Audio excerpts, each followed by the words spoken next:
नमस्कार, खबर दमदार में स्वागत है आप सभी का। मैं हूं आपके साथ मनु तिवारी।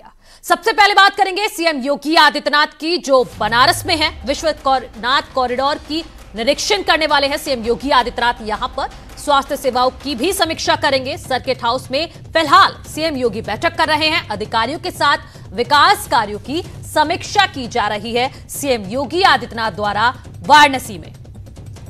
तो फिलहाल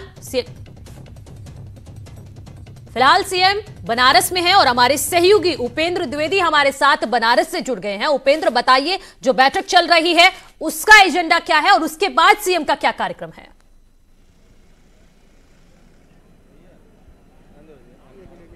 ये बैठक चल रही है। बैठक में जो पीएम मोदी के ड्रीम प्रोजेक्ट हैं उनकी समीक्षा की जा रही है कि कितना प्रोजेक्ट कितना पूरा हो गया, कितना काम बाकी है। साथ ही साथ जो मंडली अस्पताल समेत जो अन्य प्रोजेक्ट थे जिनको पूरा होना था उसकी फिलहाल वो तैयारी। और कुछ देर बाद सीएम योगी आदित्यनाथ यहाँ विश्वनाथ मंदिर पहुंचेंगे, जहां पर सारी तैयारियां पूरी कर ली गई हैं। यहाँ आने का उनका दो मुख्य मकसद है। पहला मकसद ये कि जो है यहाँ पर जो कल से चूंकि विश्वनाथ मंदिर खुलना है तो आज पूरी तैयारियां कर ली गई हैं, तो उन तैयारियों को खुद योगी आदित्यनाथ देखेंगे मुख्यमंत्री, और यहाँ से तैयारियों को उनके होके करने के बाद कल से बाबा विश्वनाथ के कपाट खुलेंगे भक्तों के लिए। दूसरा, जो विश्वनाथ मंदिर में आज सीएम योगी का जो मुख्य फोकस होगा वो फोकस ये है कि जो विश्वनाथ धाम का जो काम चल रहा है वो कितना हो गया। क्योंकि विश्वनाथ धाम का काम में मजदूर लगे हुए हैं, हम आपको तस्वीर दिखा रहे हैं किस तरीके से जो है अभी भी काम चल रहा है। तो ये काम कितना पूरा हो गया है, इस काम को भी सीएम योगी आदित्यनाथ देखेंगे। तो फिलहाल जो है अभी कुछ देर बाद सीएम योगी आदित्यनाथ पहुंचेंगे। अभी सर्किट हाउस में मीटिंग चल रही है और मीटिंग करने के बाद सीएम यहाँ से यहाँ पर जो निरीक्षण करेंगे, और न केवल मुख्यमंत्री यहाँ पर निरीक्षण करेंगे बल्कि यहाँ से विश्वनाथ धाम का निरीक्षण करने के बाद सीएम योगी यहाँ से मंडी अस्पताल भी जाएंगे। और जहाँ मंडी अस्पताल में जो कल एक नया मतलब कोविड जांच की जो लैब बन गई है, अभी तक जो बीएचयू पर सारी जांचें जाती थी, अब वो जांच का एक सैंपल जो है विश्वनाथ वहाँ पे मंडी अस्पताल भी जाएगा। और वहाँ मंडी अस्पताल से जो जांच का काम है वो जो है पूरा होगा। तो फिलहाल हम आपको तस्वीरें दिखा रहे हैं कि अब जो है हलचल जो विश्वनाथ मंदिर में है वो शुरू हो गई है और अफसरों का यहाँ आने का जो है क्रम वो शुरू हो गया है। तो फिलहाल इन तस्वीरों को देख के अंदाजा लगाया जा रहा है कि जो है अब कुछ देर बाद अभी फिलहाल सूबे के जो पर्यटन धर्मार्थ कार्य मंत्री हैं नीलकंठ तिवारी वो पहुंचे हैं। तो माना जा रहा है कि कुछ देर बाद सीएम योगी आदित्यनाथ भी अब यहाँ पहुंचने वाले हैं। और चूंकि ये प्रधानमंत्री नरेंद्र मोदी का ड्रीम प्रोजेक्ट है और अगले हफ्ते ही प्रधानमंत्री नरेंद्र मोदी अपने सारे प्रोजेक्ट्स जो हैं जो बनारस में विकास कार्य चल रहे हैं उनकी समीक्षा करेंगे वीडियो कॉन्फ्रेंसिंग के जरिए। तो पीएम मोदी की समीक्षा से पहले सीएम योगी का ये दौरा बेहद महत्वपूर्ण है उन प्रोजेक्ट के लिए जिन प्रोजेक्ट की वो प्रगति रिपोर्ट पीएमओ मांग सकता है या पीएमओ जानना चाहता है। तो फिलहाल मौका मुआयना करके और खुद स्थलीय निरीक्षण। जी बिल्कुल उपेंद्र, हम देख सकते हैं कि हलचल विश्वनाथ कॉरिडोर के बाहर बढ़ गई है। कुछ देर बाद सीएम वहां भी पहुंचेंगे, लेकिन जिस तरह से कोरोना काल चल रहा है उस बीच में भी सीएम अधिकारियों के साथ बैठक कर रहे हैं, विकास कार्यों की समीक्षा कर रहे हैं। ये कहीं ना कहीं ये दर्शाता है कि कोरोना के साथ जीना हमें सीखना पड़ेगा। तो कोरोना के बीच, कोरोना काल के बीच काम भी चलते रहने, काम नहीं ठप होने चाहिए।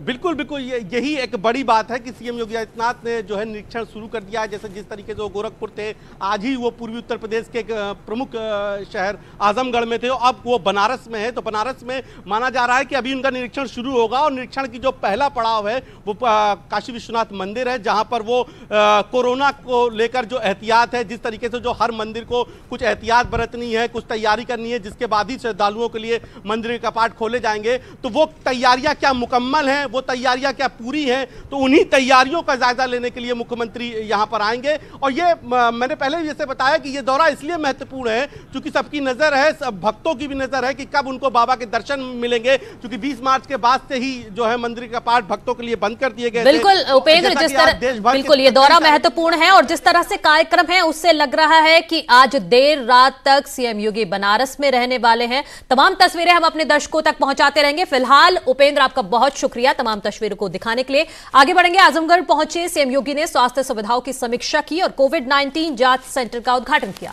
इससे फायदा होगा कि अब आजमगढ़ में ही कोविड मरीजों की जांच हो जाएगी। इससे पहले दूसरे जिलों में सैंपल भेजना पड़ता था। सीएम योगी ने स्वास्थ्य अधिकारियों समेत सभी अधिकारियों को निर्देश दिए हैं कि कोरोना काल में किसी भी तरह की लापरवाही बर्दाश्त नहीं की जाएगी।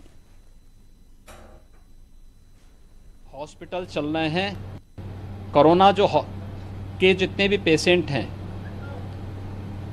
इनको कोविड हॉस्पिटल में हम उपचार की सुविधा उपलब्ध करवा रहे हैं।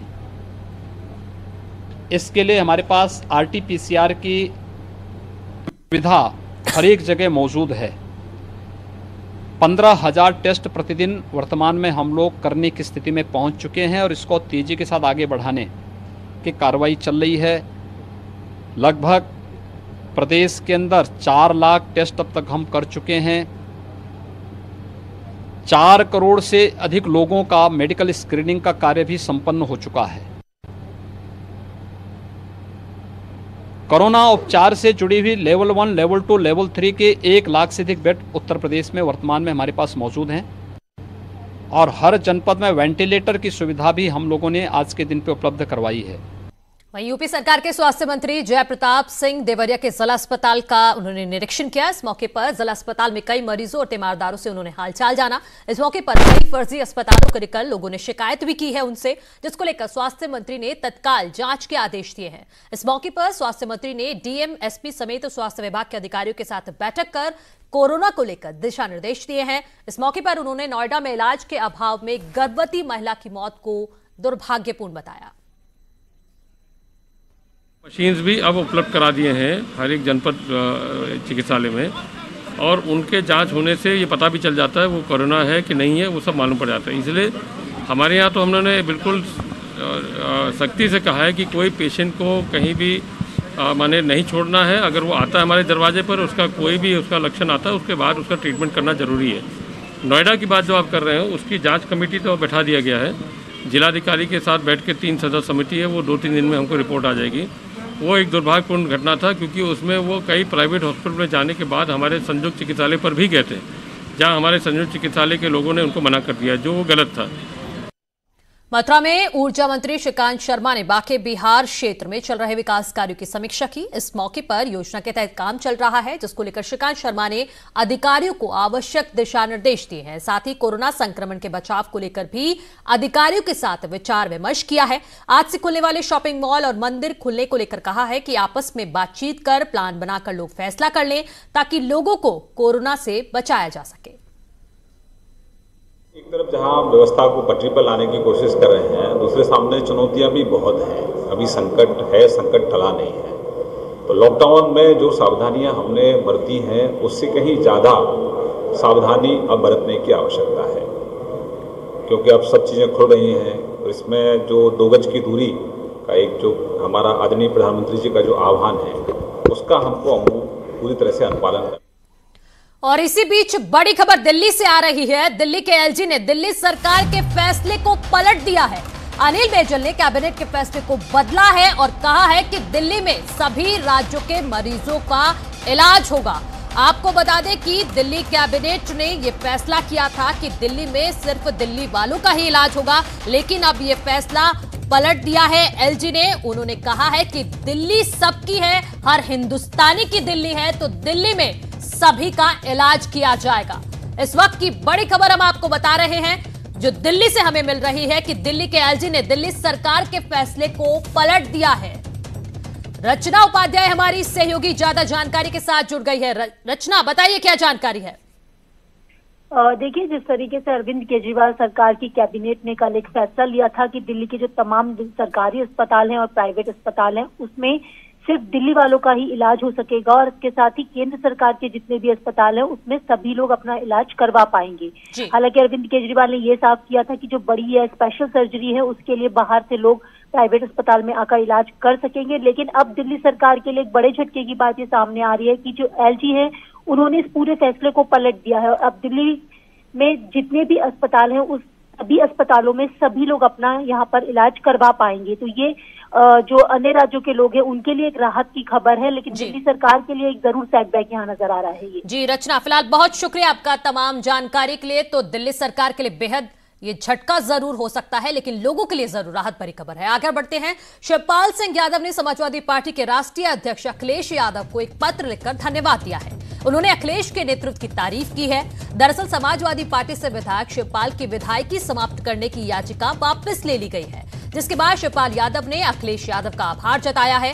वैसे अलग होने के लिए घर की सियासी मजबूरी कुछ भी रही हो, लेकिन दोनों नेताओं की तरफ से मिल रहे संकेत साफ बताते हैं कि आगे आने वाले समय में शिवपाल और अखिलेश एक बार फिर साथ आ सकते हैं।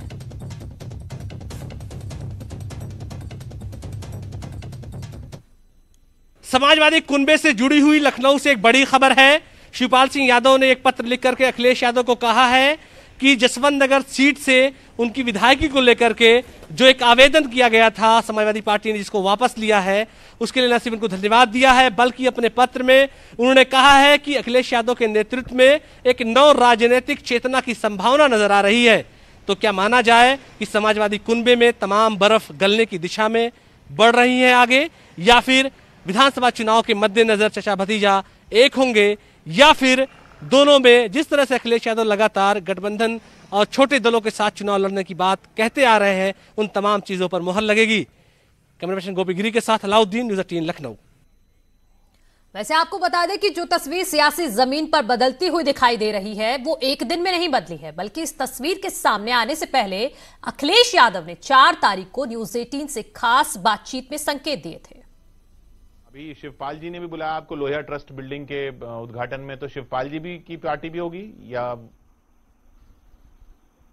नहीं? उनके लिए एडजस्टमेंट का रास्ता है पार्टी में, मतलब वो पार्टी में शामिल नहीं होंगे, उनकी पार्टी को एडजस्ट करेंगे आप? हाँ, उनकी पार्टी है, क्योंकि उनकी पार्टी क्यों खत्म हो, उनकी पार्टी है तो उनको भी एडजस्ट किया जाएगा। तो ये मान लिया जाए कि एक सीट अभी जसवंत नगर तो छोड़ दी। अच्छा, जसवंत नगर की सीट आपने उनके लिए छोड़ दी? हाँ, वो उनके लिए समाजवादी पार्टी कभी कोई प्रत्याशी नहीं उतारेगी अगले चुनाव में। तो यानी कि ये तो साफ मान लिया जाए कि चाचा भतीजा की पार्टी में गठबंधन है। नहीं, अभी तो रणनीति बनाने जा रहे हैं, अभी तो शुरुआत हुई है, अभी तो प्रदेश में और भी कई दल हैं। हाँ, नहीं तो मतलब ये अगर एक सीट आपने छोड़ दिया, यानी कि फिर तो वो तो रिश्ता तो है ही ना, वो राजनीतिक, मैं पारिवारिक रिश्ते की बात नहीं कर रहा, राजनीतिक रिश्ते की बात कर रहा हूं।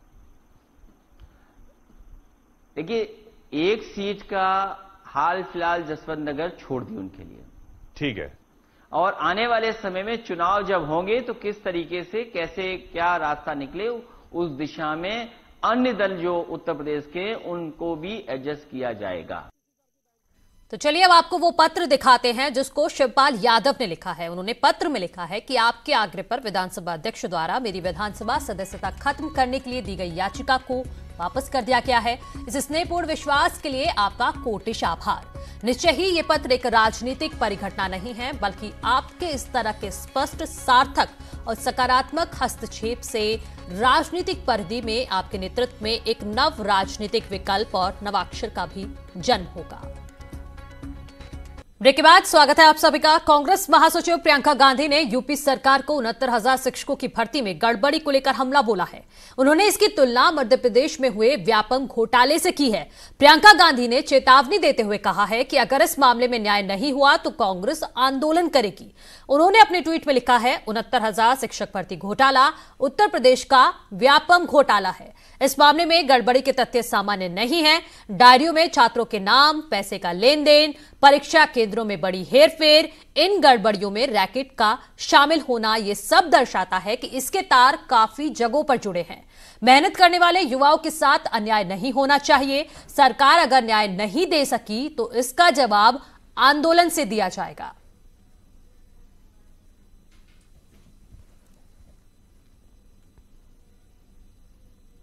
नहीं है, कम से कम इस भर्ती घोटाले के, उत्तर प्रदेश के व्यापम घोटाले के दर्जनों प्रमाण हैं।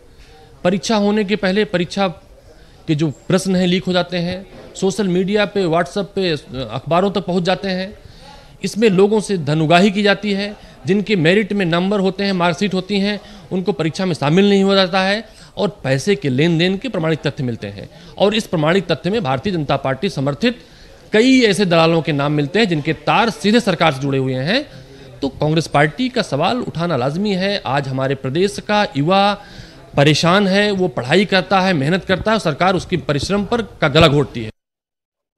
राज्य में फर्जी शिक्षक मामले में अनामिका शुक्ला के खिलाफ केस दर्ज किया गया है। बीएसए की तहरीर पर कनेलगंज थाने में केस दर्ज किया गया है। कनेलगंज थाने में अनामिका शुक्ला के खिलाफ पुलिस ने आईपीसी की धारा 419, 420, 467, 468 और 471 के तहत मुकदमा दर्ज कर लिया है। एसएसपी प्रयागराज सत्यार्थ अनिरुद्ध पंकज के मुताबिक पुलिस ने मुकदमा दर्ज कर मामले की जांच शुरू कर दी है। इसी बीच अनामिका शुक्ला के डॉक्यूमेंट्स न्यूज 18 के हाथ लगे हैं, जिसके आधार पर यूपी के कई जिलों में लोगों ने फर्जी तरीके से नौकरियां पाई हैं। और न्यूज 18 बड़ा खुलासा यह कर रहा है कि प्रयागराज में अनामिका शुक्ला के डॉक्यूमेंट्स पर फर्रुखाबाद की रीना नौकरी कर रही थी। उनके निवास पत्र से पूरा फर्जीवाड़ा पकड़ में आया है।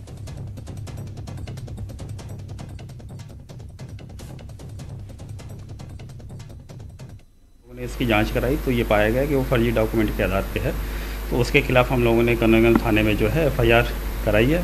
आगे की कार्रवाई जो है वो एफआईआर हम लोगों ने दर्ज करा दी है, तो जो भी पुलिस विभाग करेगा उसके। बीएसए प्रयागराज के द्वारा एक तहरीर दी गई है जिसमें थाना कनेलगंज में अनामिका शुक्ला के विरुद्ध अभियोग पंजीकृत कराया गया है और विवेचना प्रचलित है। इसी के साथ इस बुलेटिन में इतना ही। आप देखते रहिए न्यूज 18 यूपी उत्तराखंड।